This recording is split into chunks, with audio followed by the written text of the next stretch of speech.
लोकसभा निवडणूक प्रक्रिया 2024 कायदा व सुव्यवस्थेस बाधा न येता शांततेत पार पडावी याकरिता माननीय पोलीस आयुक्त सौ ठाणे शहर यांनी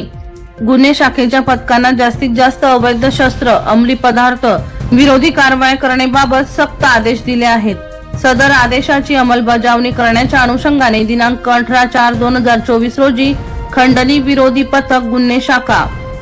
ठाणे शहर प्रयत्नशील असताना सहाय्यक पोलीस निरीक्षक सुनील तारमडे व पोलीस उपनिरीक्षक विजयकुमार राठोड यांना गुप्त बातमीदारामार्फत बातमी मिळाली की शंभू महतो नावाचा एक इसम त्याच्याकडे मोठ्या प्रमाणावर अवैध अग्निशस्त्र, कारतुसे, गावठी कट्टे घेऊन विक्रीकरिता साकेत रोड, राबोडी, ठाणे येथे येणार आहे. सदर बातमीच्या अनुषंगाने सहाय्यक पोलीस शेखर बागडे, विशेष कृती दल गुन्हे शाखा ठाणे शहर व महिला पोलीस निरीक्षक वनिता पाटील यांच्या मार्गदर्शनाखाली खंडणी विरोधी पथकाने साकेत रोड, राबोडी, ठाणे पश्चिम येथे सापळा रचला असता शंभू सुरेश महंतो वय 35 वर्षे, धंदा बेकार, राहणार टागोर नगर,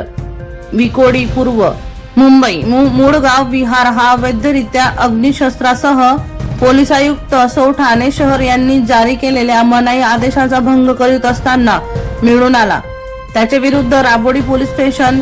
गुन्हा रजिस्टर नंबर 454/2024 शस्त्र अधिनियम कलम 325/1 ब